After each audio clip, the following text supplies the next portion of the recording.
সাথে যারা ভালোবাসা বৃদ্ধি হয়েছে, আল্লাযীনা আমানু আশাদ্দু হুব্বান লিল্লাহ, যারা ঈমানদার তারা অত্যাধিক আল্লাহকে ভালোবাসেন, বলেন সুবহানাল্লাহ।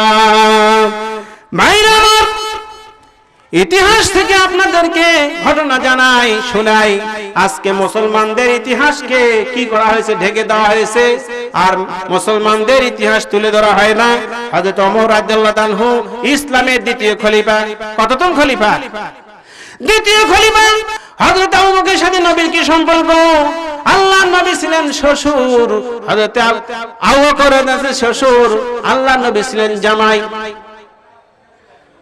ওসমান রাদিয়াল্লাহু আনহুর সাথে নবীর সম্পর্ক, আল্লাহর নবী ছিলেন শ্বশুর, ওসমান রাদিয়াল্লাহু আনহু ছিলেন জামাই। হযরত আলীর সঙ্গে সম্পর্ক, নবীজি ছিলেন শ্বশুর, আলী রাদিয়াল্লাহু আনহু ছিলেন জামাই। জোরে বলেন সুবহানাল্লাহ। আল্লাহর নবীর 4 জন কন্যা ছিলেন। কয়জন কন্যা? 4 কন্যা, জয়নব, রোকেয়া, উম্মে কুলসুম, ফাতেমা, বলেন সুবহানাল্লাহ। হযরত ওমর রাদিয়াল্লাহু আনহু 634 থেকে 644 পর্যন্ত 10টি বছর ইসলামী রাষ্ট্রের গভর্নর ছিলেন, রাষ্ট্রপতি ছিলেন, বলেন সুবহানাল্লাহ। তিনি যখন তার শাসনকালে জাহানকে তিনি 14টি প্রদেশে ভাগ করেছিলেন। তার একটা প্রদেশের নাম ছিল হেমসনগর। কি নগর? হেমসনগরে একজন সাহাবী, তার নাম হচ্ছে সাঈদ ইবনে আমির রাদিয়াল্লাহু আনহু। তাকে বললেন, হে সাঈদ, তোমাকে হেমসনগরের গভর্নর করে পাঠাচ্ছি, সেখানে যেতে হবে, সরকারি দায়িত্ব তোমাকে পালন করতে হবে। উনি বলছেন, না, এই ফিতনা, এই ঝামেলা আমার উপর দেন না। সাহাবী কি বললেন? এই দায়িত্ব আমার উপর দেন না। দুনিয়ার এই কাজ করা কি ফিতনা, কি ঝামেলা? না, আল্লাহ পাক বলছেন, রব্বানা আতিনা ফিদ দুনিয়া হাসানাতাও ওয়া ফিল আখিরাতি হাসানাতাও ওয়া কিনা আযাবান নার। আল্লাহু আকবার। আল্লাহ, দুনিয়াতে আমাকে হাসানাত দাও, কল্যাণ দাও, আখিরাতে কল্যাণ দাও, জাহান্নামের আগুন থেকে আমাদেরকে হেফাজত করে, বলেন সুবহানাল্লাহ। এটা দোয়া। সব সময় দোয়াটা আপনারা নামাজের পর করবেন। তাহলে আখিরাত, দুনিয়াকে বাদ দিয়ে নয়, এটা খেয়াল রাখতে হবে। দুনিয়ার ভালো মন্দের উপর পরকালের ভালো মন্দ নির্ভর আপনার। আমি আল্লাহ বিল্লাহ করি, মসজিদে আর বাড়িতে আসি, আর কিছু আমি বুঝি না। এই ধরনের লোক আছে কি না? অনেকের দুনিয়া কিচ্ছু বোঝে না, খালি মসজিদ আর বাড়ি।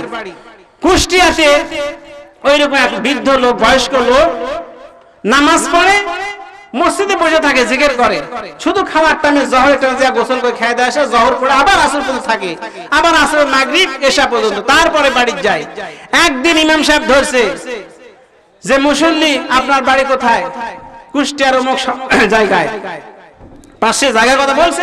তা আপনাকে সবসময় মসজিদে দেখি, মনে হয় জিকির করে। হ্যাঁ, জিকির করি। আপনার কোনো কাজ কাম নাই? না বাবা, কোনো কাজ কাম নাই। তো কিভাবে আপনার সংসার চলে? বলতেছে, আমার বাপের 40 বিঘা না 35 বিঘা সম্পত্তি ছিল, সবগুলি বিক্রি করছি, করে ব্যাংকে টাকা রাখছি 50 লক্ষ অথবা 60 লক্ষ টাকা। আর প্রতি মাসে গেলে সেখান থেকে আমি লাভ পাই 30,000 টাকা। কত হাজার? 30,000 টাকা পাই। বাজার করি, বড় বড় বোয়াল মাছ, তারপর রুই মাছ, এগুলি কিনে এনে খাওয়া দাওয়া করি, আর মসজিদে আল্লাহ বিল্লাহ করি, আর কোনো কাজ নেই। তখন ইমাম সাহেব বলতেছে যে, মুসল্লি সাহেব, যে ব্যাংকে রাখছে তো সুদ হচ্ছে, হারাম, আমি তো হারাম খাচ্ছেন। ওই বাবা, আমিও বুঝি, কিন্তু ওই টাকা আমার নামে রাখি নাই। কার নামে রাখছে? কার বইয়ের নামে রাখছি। দেখছেন সিটারি, ওর নামে রাখেনি, বইয়ের নামে রাখছে। 30,000 টাকা তোলে আর খায়, বাজার করে, খায়, আর মসজিদে আল্লাহ বিল্লাহ করে। ছাড় পাবে? বলছে যে, এই যে আল্লাহ বিল্লাহ করতেছি আর সুদের যে গুনাহ, দুটা মাইনাসে প্লাস মাইনাসে আমি জান্নাতে ফাউজ হব। নাউযুবিল্লাহ মিন যালিক। তো এইরকম অনেক সুবিধাবাদী আজকে কাজ ছেড়ে দিয়ে এইগুলি করতেছে। ভাইরা আমার, তাই বলা হচ্ছে যে এই খেলাফতের দায়িত্ব আমাদেরকে পালন করতে হবে। আল্লাহর সাথে সম্পর্ক আমাদের 4 ভাবে। কয় ভাবে? 4 ভাবে আল্লাহর সাথে সম্পর্ক আমরা হচ্ছে আল্লাহর গোলাম, আল্লাহ আমাদের মাবুদ। 2 আমরা পৃথিবীতে আল্লাহর খলিফা, আল্লাহর প্রতিনিধি। 3 হচ্ছে আল্লাহর সাথে আমরা একটা চুক্তি বিনিময় করছি, ইমানের চুক্তি, আমানতের চুক্তি, এটা বিনিময় করছি আল্লাহর সাথে। 4 নম্বর হলো দুনিয়ার সমস্ত কাজকর্মের হিসাব কাল কিয়ামতের ময়দানে আদালতে আখিরাতে আল্লাহর সামনে আমাদেরকে পেশ করতে হবে। 4টা সম্পর্ক আল্লাহর সাথে খেয়াল রাখতে হবে। তো সেই প্রতিনিধিত্বের দায়িত্ব আল্লাহ পাক কিভাবে দিয়েছেন আমাদেরকে কোরআন থেকে জানতে হবে। আল্লাহ পাক বলেন এই খেলাফতের দায়িত্ব আমাদের নেওয়া আছে, দরকার আছে কিনা বলেন। আজকে খেলাফতে কোরআন হাদিস আইন চালু না থাকার কারণে সমাজ দেশ ধ্বংসের দিকে ধাবিত হচ্ছে, কথা ঠিক না ঠিক? আল্লাহ পাক বলেন ওয়ালাকাদ কাতাবনা ফিজ জাবুরি মিন বাদিজ যিকরি আন্নাল আরদা ইয়ারিসুহা ইবাদিয়াস সালিহুন। আল্লাহু আকবার।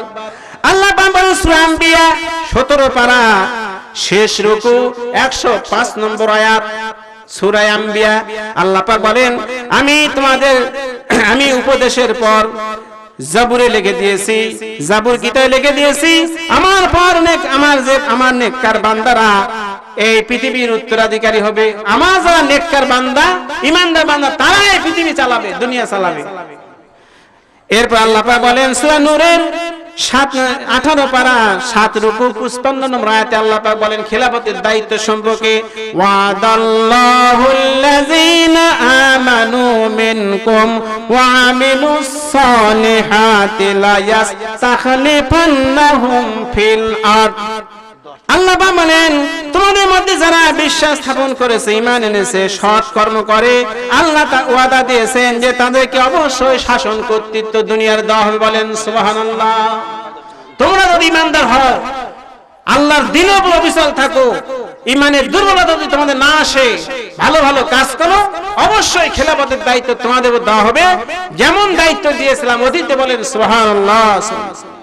ভাইরা আমার, এই হিমস নগরের দায়িত্ব দিয়ে সাঈদ ইবনে আমির রাদিয়াল্লাহু তাআলাকে পাঠানো হলো। পাঠানোর পর কিছুদিন পর হযরত ওমর রাদিয়াল্লাহু তাআলা ওই হিমস নগরী পরিদর্শন করার জন্য রওনা দিলেন, দেখার জন্য। আমাদের যেমন দেখতে আসে প্রধানমন্ত্রী আসে না, বিভিন্ন জেলা সফর করে, যে বগুড়া জেলার অবস্থা কি, দিনাজপুরের অবস্থা কি, সিরাজগঞ্জের অবস্থা কি, ডিসি সাহেব, এসপি সাহেব কিভাবে জেলা কন্ট্রোল করতেছে, চালাচ্ছে, এইগুলি খোঁজ খবর যদিও ঢাকা থেকে না আসেন, কিন্তু ঢাকা থেকে তিনি খোঁজ খবর নেন, কথা ঠিক কিনা? ওমর রাদিয়াল্লাহু তিনি নিজে রওনা দিলেন হিমস নগরী পরিদর্শন করার জন্য। সাহাবী সাঈদ ইবনে আমির রাদিয়াল্লাহু তাআলাকে দায়িত্ব দেওয়ার পর যখন গেলেন, যাওয়ার আগে একদল লোক হিমসনগর থেকে ওমর ফারুককে স্বাগতম জানানোর জন্য এসেছিলেন। হিমসনগর পরিদর্শন করার আগে একদল লোক হিমস শহর থেকে ওমর রাদিয়াল্লাহু তাআলা এসেছিলেন সৌজন্য সাক্ষাৎ করার জন্য দেশের প্রধানের কাছে, খলিফার কাছে। হযরত ওমর রাদিয়াল্লাহু তাআলা এই সাহাবীদেরকে বললেন, হিমস নগর অধিবাসীদেরকে বললেন যে তোমাদের হিমস নগরের মধ্যে যে সমস্ত লোক অভাবী আছে, অভাব অনটনের মধ্যে আছে, তাদের একটা তালিকা দাও। এদের জন্য আমি কিছু বরাদ্দ দেব, কিছু অ্যালটমেন্ট দেব, গম, আটা, খেজুর, তারপরে উটের গোশত, দুম্বার গোশত, এইগুলি কি করব হিমস নগরী পাঠানোর জন্য আমি ব্যবস্থা করব, একটা তালিকা দাও। যখন এই তালিকা চেয়েছিলেন, ইতিহাসে এসেছে সর্বপ্রথম 1 নম্বর তালিকায় নাম লেখা হয়েছে হিমস নগরীর শাসনকর্তা সাঈদ ইবনে আমির রাদিয়াল্লাহু তাআলা আনহু। বলেন সুবহানাল্লাহ। এইভাবে 10-20 জন লোকের তালিকা দেওয়া হয়েছিল। প্রথম তালিকায় খলিফার গভর্নর সাঈদ ইবনে আমির রাদিয়াল্লাহু তাআলা আনহু, তিনি এতই অভাবী ছিলেন, অথচ তিনি কি সেই দেশের গভর্নর। আর আমাদের দেশের নেতা ভোটের টাইমে অনেক টাকা পয়সা খরচ করে, যেই ভোট হয়ে গেছে আঙ্গুর ফুলের কলা গাছ হয় না, হঠাৎ বড় লোক একেবারে 10 তলা 5 তলা করে একেবারে রেডি। আর সেই সময় হিমস নগরী শাসনকর্তা সাঈদ বিন আমির রাদিয়াল্লাহু তাআলা আনহুর অবস্থাকে তিনি মিসকিনের খাতায়, গরিবের খাতায় 1 নম্বরে, রাত দিন পার্থক্য। ভাইরা আমার, তারপরে এই তালিকা নেওয়ার পর হযরত ওমর রাদিয়াল্লাহু আনহু নিজেই হিমস নগরী পরিদর্শন করার জন্য রওনা দিয়েছেন, নিজে দেখার জন্য গিয়েছেন। যেই গিয়েছেন হিমস নগরে, তখন অনেক লোকজন তার কাছে এসেছে। হযরত ওমর রাদিয়াল্লাহু আনহু তাদেরকে জিজ্ঞাসা করলেন, আমার গভর্নর সাইদ বিন আমির রাদিয়াল্লাহু আনহু কিভাবে হিমস নগর পরিচালনা করতেছেন? একদল বলল, হুজুর, আমিরুল মুমিনিন খলিফাতুল মুসলিমিন ওমর রাদিয়াল্লাহু আনহু সাইদ বিন আমির রাদিয়াল্লাহু আনহু অত্যন্ত সুন্দরভাবে হিমস নগরী পরিচালনা করতেছে, আমরা খুব ভালো আছি, সুখে আছি, শান্তিতে আছি, বলেন সুবহানাল্লাহ।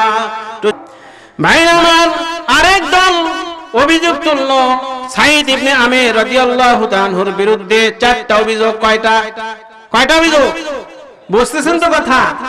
অভিযোগ শুনবেন আপনারা। চারটা অভিযোগ।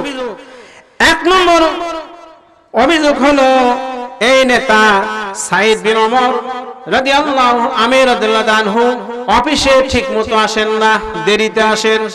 অফিস 10টায় আসেন, 11টায়, 12টায়। অভিযোগ এক। দুই নম্বর অভিযোগ হলো, মাসে একদিন তিনি কারোর সাথে সাক্ষাৎ দেন না। তিন নম্বর অভিযোগ হলো, রাত্রিকালে তিনি কাউকে সাক্ষাৎ দেন না, রাত আসলে কারোর সাথে দেখা সাক্ষাৎ করেন না। চার নম্বর অভিযোগ হলো, আমাদের এই নেতা সাইদ বিন আমির রাদিয়াল্লাহু আনহু যখন কনফারেন্সে স্টেজে বক্তৃতা দিতে যান, বক্তৃতা দিতে দিতে অজ্ঞান হয়ে পড়ে যান, যখনই বক্তৃতা দেন তখনই পড়ে যান। এটার নেতা হলো নাকি? আল্লাহর নবী বলেন, কোন জাতির মধ্যে 3 কোয়ালিটি মানুষ যদি থাকে, তাহলে কবরে চাইতে দুনিয়ার জিন্দেগি সব চাইতে ভালো, বলেন সুবহানাল্লাহ। কয় কোয়ালিটি?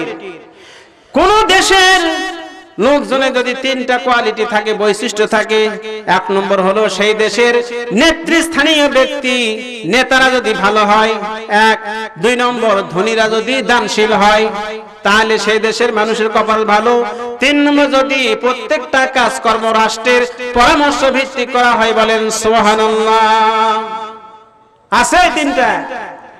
বলেন। আমাদের দেশে কিছু লোক আছে যারা অতিরিক্ত টেনশন করেন, একেবারে ঋণ করতে করতে এত ঋণ হয়ে গেছে, টেনশনে মারা যান। কথা ঠিক না? ঠিক। অসুস্থ হয়ে পড়ে।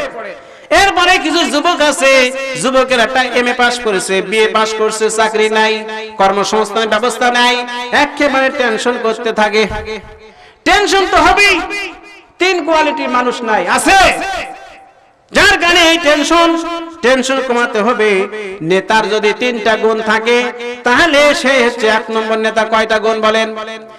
1 নম্বর হলো, যেই নেতাকে দেখলে আল্লাহর কথা স্মরণ হয়। কার কথা? আল্লাহর কথা স্মরণ হয়। 2 নম্বর, নেতার কথা শুনলে জ্ঞান ভান্ডারে যে অভাব আছে, আমার জ্ঞানে যে অভাব আছে, অভাব পূরণ হয়ে যায়, বলেন সুবহানাল্লাহ। 2। 3 নম্বরে, যে নেতার আমল দেখলে আখিরাতের কথা চিন্তা হয়, বলেন সুবহানাল্লাহ। যদি বলা হয় উপর নেতাকে, তাহলে এক টেলিফোনে সব শেষ করে দেয়। ভাইরা আমার, নবীজির কাছে পারস্যের মধ্য থেকে, পারস্য দেশ থেকে কিছু সময় লোক এসে বলল, কিসরা, পারস্যের বাদশা ছিল কিসরা। পারস্য হচ্ছে ইরান, বর্তমান নাম কি? ইরান। এই ইরানের নেতা যখন মারা গেল, কিসরা মারা যাওয়ার পর তার কন্যাকে ইরানের দায়িত্ব দিল দেখাশোনা করার জন্য। এই সংবাদ নবীজির কাছে যখন এলো, আল্লাহ হাবিব বললেন, নাই আফলাহ কওমুন ওয়ালাউ আমরুহুম ইমরাতুন, রাওয়াহুল বুখারী। আল্লাহ নবী বলেছেন, ওই জাতির কল্যাণ নাই, ওই জাতির মঙ্গল নাই, যে জাতির লোকেরা নারীদের হাতে তাদের রাষ্ট্রীয় দায়িত্ব অর্পণ করে। কার কথা? আল্লাহর নবীর কথা। ভাইরা আমার, তাই কত মারাত্মক কথা আল্লাহর হাবিব বলেছেন। আমি বলতেছিলাম, হিমস নগরী পরিদর্শনে আল্লাহর হাবিব বলেছেন, আল্লাহর নবীর কথা আমি যখন বলতেছিলাম, যে আল্লাহ হাবিব বলছেন, কোন দিন উন্নতি হবে না যদি সেই জাতি নেতৃত্ব দেয় মহিলাকে। মহিলা অর্থাৎ সাইদ ইবনে আমির রাদিয়াল্লাহু তাআলা দেরিতে আসেন অফিসে। ওমর রাদিয়াল্লাহু আনহু আল্লাহর কাছে দোয়া করলেন, রব্বুল আমিন, সাইদ ইবনে আমির সম্পর্কে আমার ভালো ধারণা আছে, উচ্চ ধারণা আছে, এই ধারণা যেন কখনো পরিবর্তন না হয়, বলেন সুবহানাল্লাহ। এই বলে আল্লাহ কাছে দোয়া করে সাইদ বিন আমেরকে ডাকলেন। অসংখ্য নেতারা যারা অভিযোগ করেছিল, শত শত লোক তারাও সেখানে উপস্থিত হলেন। তিনি শুনবেন, এই 4টা অভিযোগ সমাধান করবেন। যেহেতু অল্প সংখ্যক লোক বলেছে দেশের অবস্থা ভালো, বেশি সংখ্যক লোক বলেছে নেতার বিরুদ্ধে 4টা অভিযোগ আছে, সেই 4টা অভিযোগ সম্পর্কে ওমর ফারুক বললে এটাই আমি আগে সমাধান করব। সাইদ বিন আমেরকে তখন ডাকা হলো, সাইদ, তোমার বিরুদ্ধে 4টি অভিযোগ। 1 নম্বর অভিযোগ হলো তুমি অফিসের সময় মতো আসো না, 10টায় অফিস, তুমি আসো 11টায়। উনি বলতেছেন, হে খলিফাতুল মুসলিমিন, আমি এই কথা কোনোদিন বলতাম না, যেহেতু জনগণ, দেশের জনগণ আপনার কাছে অভিযোগ দিয়েছে, আর ইসলাম বলে নেতার বিরুদ্ধে যদি কথা তোলা হয় তাহলে সেই নেতা সম্পর্কে জনগণ জানতে পারে। বলেন সুবহানাল্লাহ।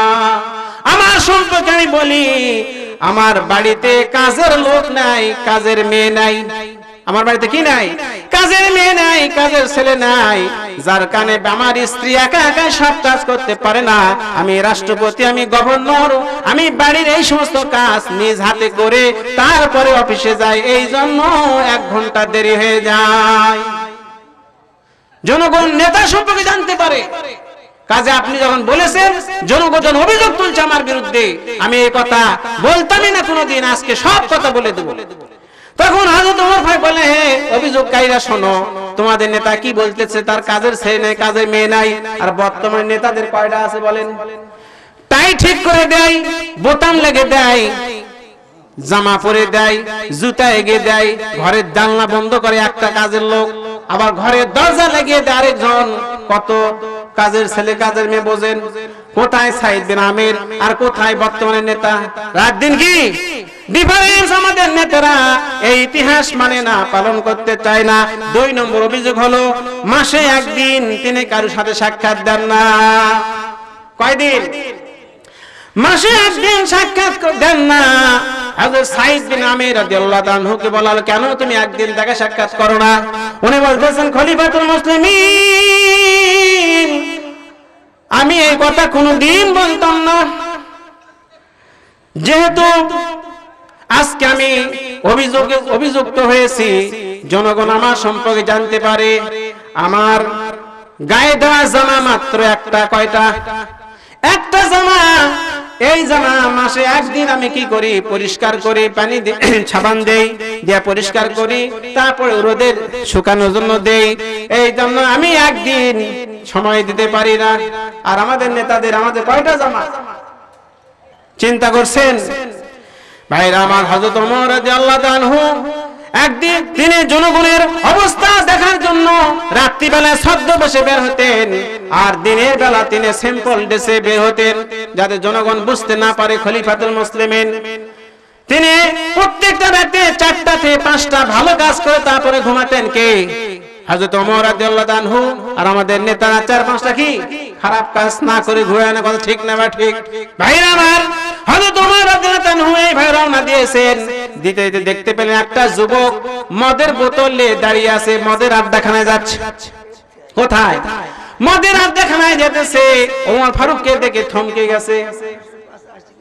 ভাইরা আমার, উপায় কি হবে?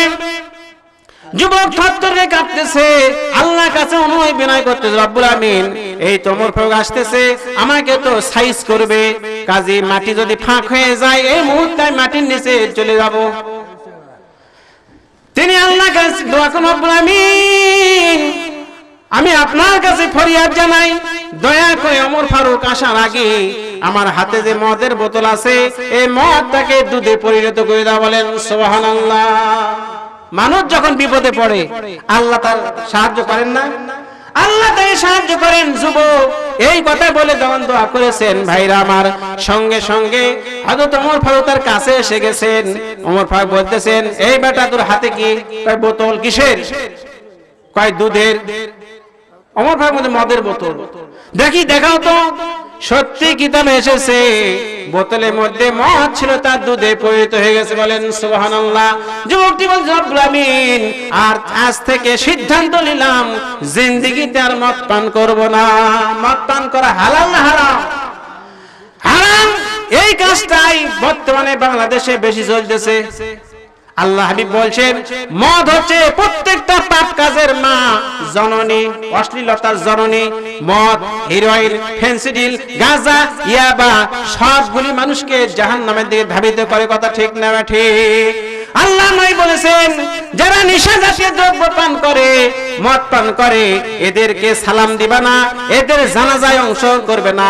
এরা যদি হাসপাতালে পড়ে থাকে কখনো ওই মদ পানকারীকে, গাঁজা পানকারীকে, ফেন্সিডিল পানকারীকে, ইয়াবা পানকারীকে ক্লিনিকে দেখতে যেও না। এরা জাতির দুশমন, ইসলামের দুশমন। মদ বন্ধ করার ব্যাপারে 4টা আয়াত নাজিল হয়েছে কোরআন শরীফে। কয়টা? 4টা আয়াত নাজিল হয়েছে। সূরা বাকারা, সূরা নিসা, সূরা মাইদা 3 নাজিল হয়েছে 4টা আয়াত। এই মদ হারাম। আল্লাহ পাক মদ সম্পর্কে বলেন ইন্নামাল খামরু ওয়াল মাইসিরু ওয়াল আনসাবু ওয়াল আজলামু রিজসুম মিন আমালিশ শাইতান ফাজতানিবুহু লাআল্লাকুম তুফলিহুন। আল্লাহু আকবার। নিশ্চয় মদ, জুয়া, তারপরে ভাগ্য নির্ধারণকারী স্বর, এই সবগুলি শয়তানের কাজ। মূর্তি পূজা কার কাজ? শয়তানের কাজ। আমালি শয়তান, শয়তানি আমল, শয়তানি কাজ। ফাস্তানি বহু, এর থেকে তোমরা দূরে থাকো। লাআল্লাকুম তুফলিহুন, আশা করা যায় তোমরা কামিয়াব হবে, সফল কাম হবে। বলেন সুবহানাল্লাহ। মদ হচ্ছে নেশা জাতীয় দ্রব্য, এটা একবারে বন্ধ হয় নাই। সাহাবায়ে কেরাম আমলে ইসলামের প্রাচীন যুগে হালাল ছিল। সাহাবায়ে কেরাম মদ পান করতেন অধিকাংশ, বিশেষ করে আবু বকর, ওমর ফারুক, ওসমান, আলী রাদিয়াল্লাহু আলাইহিম আজমাইন এবং আল্লাহর নবী সহ বড় বড় সাহাবায়ে কেরাম এইগুলি পান করা থেকে দূরে ছিলেন।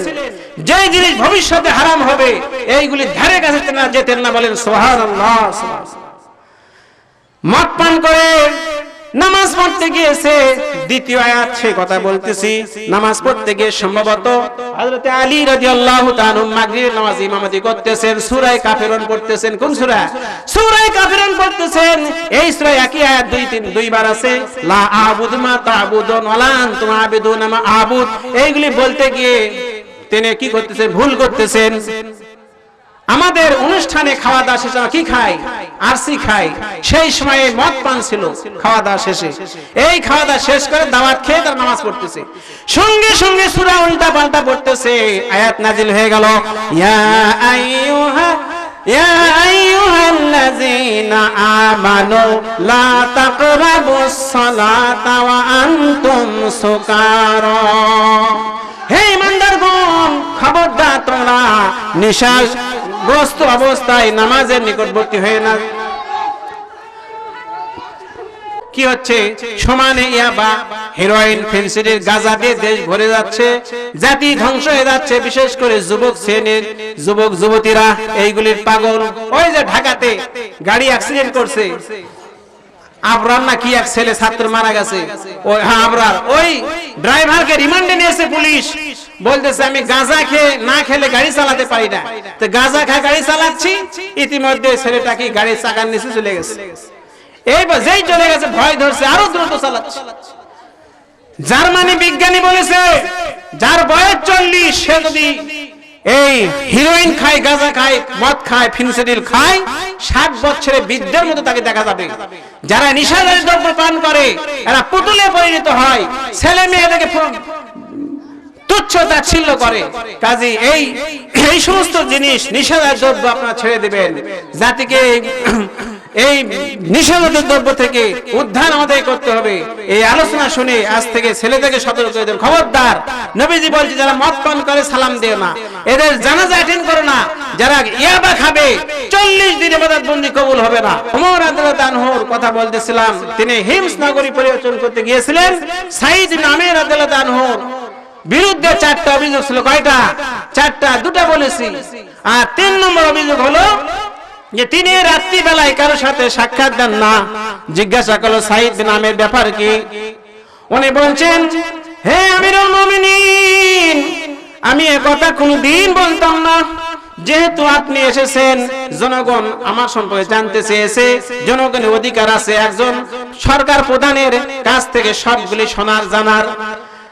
দিনের বেলা আমি রাষ্ট্রীয় কাজ সম্পন্ন করি, সরকারি দায়িত্ব পালন করি, আল্লাহর ইবাদত বন্দেগী ঠিকমতো করতে পারি না। এই জন্য আমি রাতকে বেছে নিয়েছি দয়ার মাবুদকে, আকাশ জমিনের মালিককে সেজদা দেওয়ার জন্য। বলেন সুবহানাল্লাহ।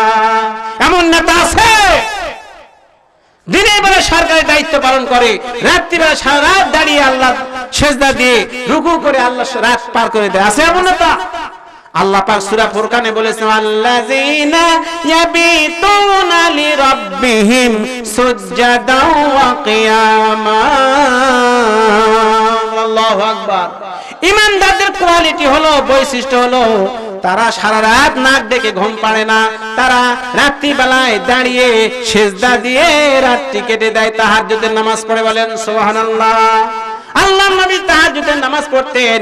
নবীজি বলছো, আমার উম্মতেরা তোমরা রাত্রি বেলায় তাহাজ্জুদের নামাজ পড়ো। এই নামাজ পূর্ববর্তী নবীদের, অন্যান্য নেককার লোকদের আমল। এই তাহাজ্জুদের নামাজ পড়লে তোমাদের সমস্ত গুনাহ খাতা কি হয়ে যাবে, আল্লাহ পাক মাফ করে দেন। বলেন সুবহানাল্লাহ।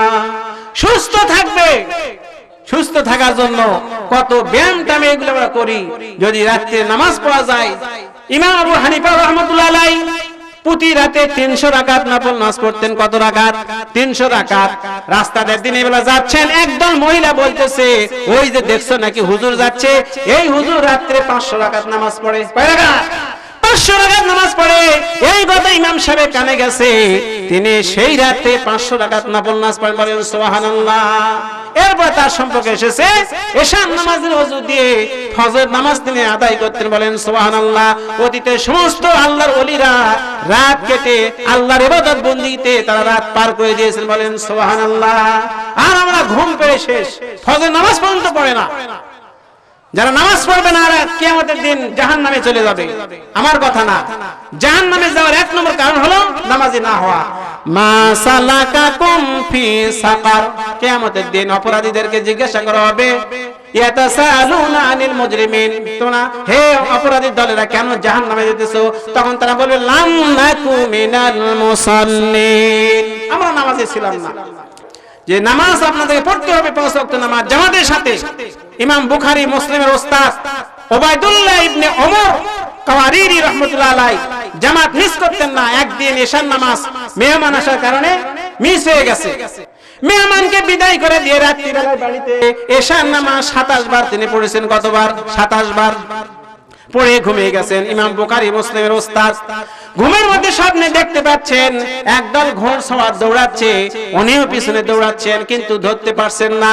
ঘোড়ার পিঠে যারা বসে আছেন তারা বলতেছে, ইমাম সাহেব আপনি আমাদেরকে ধরতে পারবেন না, আমরা এশার নামাজ জামাতের সাথে পড়েছি, আর আপনি এশার নামাজ বাড়িতে 27 বার পড়েছেন, কখনোই ধরতে পারবেন না। তারা বোঝেন জামাতের গুরুত্ব। নবীজি অন্ধ ব্যক্তিকে ছাড় দেন নাই। এক লোক বলছে, হুজুর আমি চোখে দেখতে পাই না, মসজিদে নববীতে নামাজ পড়তে পাই না, আমাকে ছাড় দেওয়া যায়, আমি বাড়িতে পড়বো। চুপ করে থাকলেন নবীজি। ওই এগে গেলেন লোকটি, রেডি শোনো, আজান শুনতে পাই, আজান যদি শুনতে পাও তাহলে মসজিদে নামাজ পড়ো। একজন অন্ধ লোককে ছেড়ে দেওয়া হয় নাই। আমরা অন্ধও নই, বোবাও নই, তারপর আমাদের নামাজের গুরুত্ব নাই। নবীজি বলেন, মান সাল্লা সুবহা ফাওয়া ফি জিম্মাতিল্লাহ সালাহ সুবহা। যে ব্যক্তি ফজর নামাজ পড়লো সে সারা দিন আল্লাহর দায়িত্বে চলে গেল। যে ফজর নামাজ পড়লো না, শয়তানের দায়িত্বে সারা দিন থাকে। এই শয়তানের লোক দিয়ে কি হবে? যাবতীয় অন্যায় কাজ হবে। কাজী অত্যাধিক গুরুত্ব। নামাজ হচ্ছে মাথার সমতুল্য। সমস্ত দেহের মধ্যে মাথা যা মূল্য, ইসলামে ইবাদতের মধ্যে সর্বশ্রেষ্ঠ ইবাদত হচ্ছে নামাজ। আল্লাহ রাসূলের শেষ বাণী ছিল সালাত সালাত আমা মানাকাত আইমানুকুম। ও আমার উম্মতেরা নামাজ নামাজ পড়ো আর দাস দাসীদের সাথে ভালো ব্যবহার করো।